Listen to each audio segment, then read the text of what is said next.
Hey Cleveland, welcome to another Good News in Sports Team Edition. I'm one of your co-hosts, Rachel Gill. I know you got to meet me last time, and this week we have another very familiar face joining us. This week's guest is our team's creative guru, and it is no stranger to the world of sports and entertainment, Meredith Painter. Meredith is the Director of Marketing and Communications for Greater Cleveland Sports Commission. She joined our team in October of 2016 and is responsible for overseeing our organization's strategic marketing, communications, graphic design, and branding efforts. She's a Cleveland area native who is now settled back in the land after spending 7 years in Phoenix, Arizona, where she was the community relations manager for the NBA's Phoenix Suns and WNBA's Phoenix Mercury. She's a proud graduate of Baldwin-Wallace University, where she studied broadcasting and public relations. Having a passion for graphic design and branding, Meredith has been providing various nonprofit organizations freelance design and brand strategy for over 10 years. She currently lives in Cleveland with her adorable pup Lee and is an avid runner, traveler, adventurer, music junkie, and loves all things outdoors. So let's get Mer in here. Mer, thank you so much for joining us. What's up? Hey Rachel, how are you? I'm great. How are you doing? It's good. It's weird to be on the side, but it's nice to be dressed up again. Well, you look great. And we have so many good questions lined up for you today. So if you're ready, let's just jump right in, right? So as we told our viewers, before moving back to Cleveland, you spent a long time in the NBA and the WNBA in community relations. And do you have a favorite memory from that time in your career? Probably my favorite memory is when we actually inducted former Suns guard Steve Nash into their Ring of Honor, which is basically a game where you retire their jersey. And beforehand, we have a nice little reception for whoever we're retiring their jersey. And usually we have some things on display. And in this particular instance, it was Steve's MVP trophies. And my coworker Ashley and I were in charge of securing the trophies, bringing them from the reception hall back to the stadium. And my director, Chris, leans into me and says, hey, he's like, I just want to let you know, I'm not telling you what to do, but there's not many opportunities that you're going to have with MVP trophies again. So do with that what you will, and takes off. So Ashley and I are like, so it's literally me, her, a security guard with a golf cart, and 2 MVP trophies in this reception hall. And what did we decide to do? Selfie with the MVP trophies. So we literally were driving down the streets of South Phoenix in a golf cart with Steve Nash's MVP trophies, taking selfies. And that's definitely a moment I will never forget. So thank you, Steve. I hope you never see this. If you do, those trophies are really heavy. Oh my God. All right, so next question. We know that health and wellness has always been a major passion of yours, particularly running. Can you tell us some of your favorite running stories or races that you ran?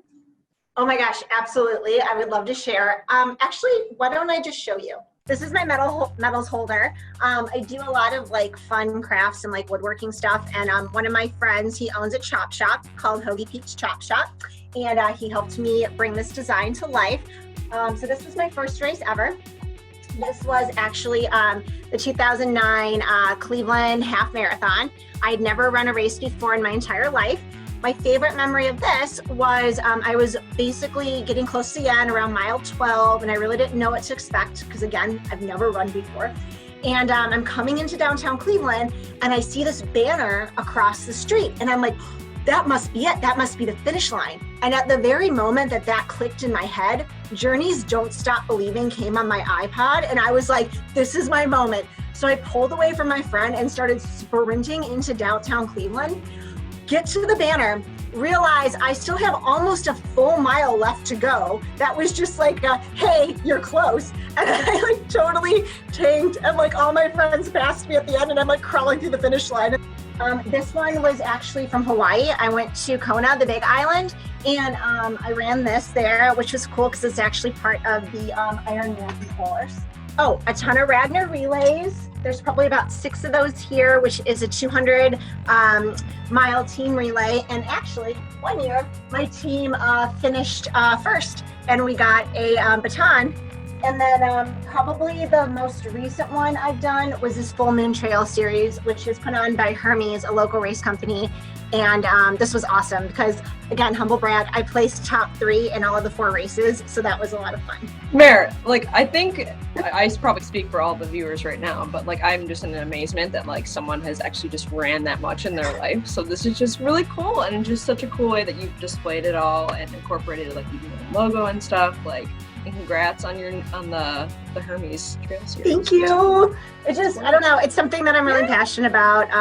So I don't know, like if I could do something to share with people and hopefully inspire them to get out and run or do something active, make it your own and have fun with it like I did. So Mer, you spent a lot of your career in the sports and entertainment industry. What advice would you give to a young professional interested in getting into sports? I really feel like if you're going to work in sports or entertainment in general, you have to have a passion for it. What I would tell anyone trying to get into this field, if you really want a child in your community to have an experience with sports that they otherwise wouldn't, this is the job for you. If you want to watch a fan, sit courtside and watch their reaction when their favorite player makes a game-winning shot, like that's why you get into sports. If you see something wrong with society and you want a platform to change it, that's when you get into sports. Or if you just want to see your city shine, like we do here at the Sports Commission, that's why you get into sports. So we know that you have a very special 4-legged friend in your life. Can you tell us something cute your pet did today? And can we meet little Lily? This is Lee. She's a 12-year-old West Highland Terrier, and she's in her fall chic outfit right now. I don't know if you can see. She hates it. We're very similar. We're both small, feisty, sweethearts. We both love to be outside and get muddy. We're both extremely motivated by food. So this is Lee. Oh, see? Do you want to do some tricks? Sit. Good girl. I don't know, this paw. Good girl. Stick them up. Oh, that's a very good girl. Yeah. So she's so cute. Hi, Lee. Look at the camera. You looking very fall chic today, Lee. Like on point. Who dressed you? Wow. It must be the girl with the big sleeves. Well, Mer, thank you so much for joining us today. This was such an awesome interview. Cleveland, we are nearing the very end of this series, and there's only one staff member left that you haven't had the chance to meet yet. However, we have a feeling that you know them pretty well already. We'll be back in a few weeks for our last Good News in Sports Team Edition interview of 2020. Until then, stay safe and stay healthy.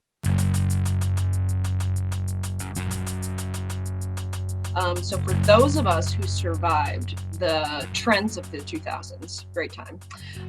What was your favorite trend from the 2000s, Mer, and why? Oh my gosh, girl, the 2000s. I mean, as you can tell, I absolutely love fashion. So the 2000s was incredibly great for trash fashion. And I had everything that you can imagine, whether it was white eyeliner with some blue or purple mascara. It was a time. I will say that. I remember like the whole strips of hair. You guys remember these? People used to put these terrible bangs up here. Girl, I had. Do you remember like when it was cool just to do like the strips in the front that were blonde? Yeah, like this is street. Yeah. Freshman year in college, I'm dating myself. Definitely walked in with that. Well, just insert all the photos here of that terrible trash. No one is seeing that one.